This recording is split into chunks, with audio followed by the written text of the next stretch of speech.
Grâce à l'appui de l'UNESCO et de l'UMOA, l'Université Abomey Calavi au Bénin a organisé le mardi 28 avril 2015 la cérémonie d'inauguration et de remise officielle des travaux d'infrastructures réseau et plateformes informatiques au sein même de l'université. Un événement placé sous la présidence du ministre de la Recherche, des Sciences et des Technologies. Ce projet est le résultat d'une synergie. Une synergie entre plusieurs institutions, l'UMOA qui a financé, l'UNESCO qui est chargé de la mise en œuvre, et nous qui sommes les receveurs de tout ça. Nous pouvons vous assurer que nous ferons, pour ce qui concerne le Bénin, un bon usage de tout ce que vous nous avez laissé ici.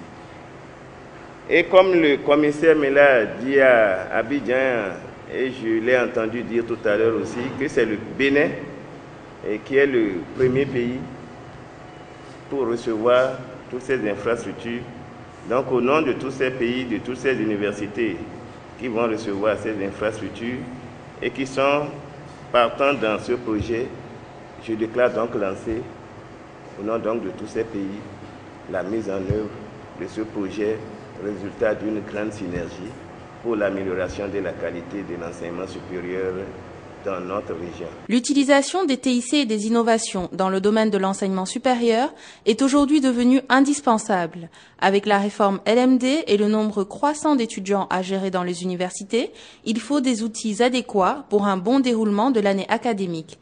Le projet PATIS arrive donc à son heure. Nous avons tout un logiciel au CAPI que nous déployons pour gérer, comme l'a dit le représentant des étudiants, plus de 90 000 étudiants à gérer. Il faut des outils puissants de calcul, des outils base de données. Les serveurs que vous nous avez donnés étaient arrivés à bon terme. Donc très rapidement, nous avons migré nos données rapidement sur ces serveurs. Mais au-delà de cela, les enseignements ont déjà cours.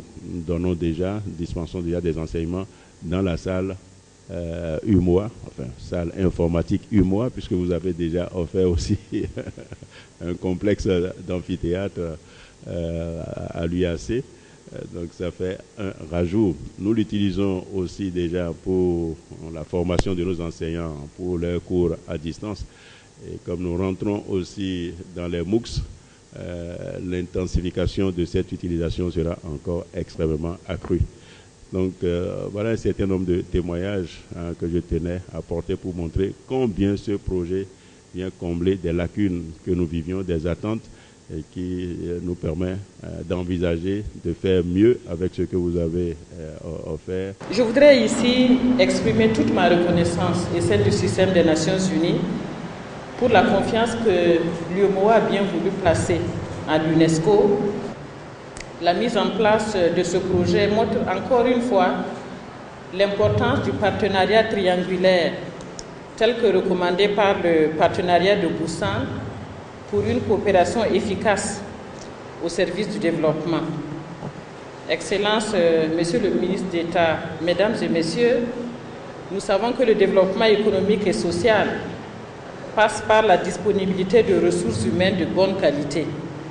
C'est pourquoi cette initiative qui permet à la jeunesse de travailler, à la jeunesse d'accéder à la connaissance et à l'information dans un espace communautaire qu'est celui de l'UMOA est une bonne expérience et une bonne initiative que je voudrais encore saluer.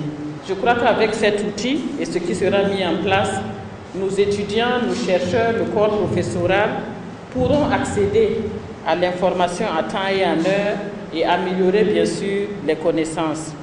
Je voudrais donc terminer en formulant le vœu que l'enseignement supérieur au Bénin et en Afrique de l'Ouest se développe et permette à nos jeunes de disposer des compétences plus adaptées aux exigences du marché du travail, mais aussi aux ambitions légitimes de développement des pays. Dans le cadre de l'implémentation du projet PATIS au Bénin, c'est un financement de 400 millions de francs CFA qui a été débloqué. Un investissement qui porte sur la livraison de matériel divers, mais aussi d'importantes installations réseau. Nous nous réjouissons de procéder aujourd'hui à la remise officielle des infrastructures réseau mises à niveau et des plateformes matérielles déployées à l'université d'Abomey-Calavi. Monsieur le ministre, il s'agit des 1510 mètres de fibres optiques monomode posées, des 5 salles d'accès aménagées et équipées, d'une salle serveur équipée de matériel de pointe qui en fait un data center répondant aux normes exigées, d'une plateforme de numérisation, d'une plateforme d'édition, d'une plateforme d'impression à la demande et d'une plateforme d'autoring. Le projet a permis l'extension du réseau de fibre optique de l'université d'Abomey-Calavi, dont l'étroitesse avait toujours constitué un obstacle majeur à la disponibilité d'une bande passante à même de répondre aux besoins de connexion d'une population étudiante en pleine expansion. Par ailleurs, les capacités des serveurs mis à la disposition des étudiants et des enseignants ont été rehaussées de manière à répondre plus efficacement aux besoins informationnels et de gestion de l'université. Madame Anterel donc a développé les autres aspects liés aux services et aux prestations que le projet PATIS pourra permettre aux universités de réaliser dans les meilleures conditions. Les intervenants ont tenu à rappeler que le matériel ne peut pas à lui seul permettre l'atteinte des objectifs fixés. Il faut aussi procéder au renforcement de capacités des acteurs et compter sur d'autres facteurs inhérents à la réussite de ce projet. Nous devons retenir que, bien que l'acquisition et le déploiement matériel constituent une composante importante de l'intégration des technologies de l'information et de la communication dans l'éducation, ce sont les renforcements des capacités des acteurs dans l'utilisation de ces technologies, le développement d'applications informatiques et de services TIC répondant aux besoins d'amélioration de la gouvernance de nos universités. La mise en place d'une organisation et d'une coordination efficace dans les universités et entre les universités pour les questions TIC, l'administration et le suivi des évolutions des plateformes informatiques développées pour l'enseignement supérieur, le développement d'une synergie véritable entre les projets et plans de développement des TIC dans l'éducation et aussi la mise à disposition en continu des sources énergétiques et amélioration de l'accès des universités à l'Internet, qui permettront d'inscrire durablement l'enseignement supérieur et l'éducation dans la domestication des TIC pour le renforcement de la qualité de l'éducation. Le travail déjà effectué sur le terrain dans le cadre du PATIS n'est qu'un début. Il ne représente que l'infrastructure de base, selon le commissaire de l'UEMOA. L'ambition majeure du PATIS était, au-delà de la fourniture d'équipements et de moyens de mise en réseau, de mettre à la disposition des universités des États une bibliothèque virtuelle, interconnectée au niveau régional, un institut virtuel pour dispenser des cours en ligne et des portails universitaires pour assurer le suivi et la gestion des systèmes de transfert et de capitalisation des crédits. Je veux faire écho à la demande formulée par les porte-parole des étudiants pour dire que nous venons de mettre en place la fondation, la structure de base au-dessus de laquelle nous allons ériger tout un ensemble de dispositifs permanents permettant d'avancer.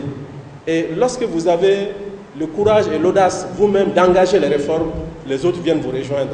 Pour soutenir l'intégration des TIC dans l'enseignement supérieur, le projet au Bénin a pu compter sur d'énormes efforts consentis par le gouvernement béninois. Votre pays a complété les investissements communautaires par des travaux de mise à niveau des salles d'accès et notamment par la mise en place d'un dispositif de renforcement de la disponibilité de l'électricité par un relais de modules de plaques solaires. Chers étudiants, ces outils mis à votre disposition aujourd'hui vous offrent une formidable opportunité pour apprendre à vous ouvrir davantage sur le monde. Nous souhaitons qu'ils soient pour vous des véhicules pour acquérir davantage de savoir. Le ministre et la délégation ont procédé à l'inauguration et à la visite d'une des salles équipées grâce au projet.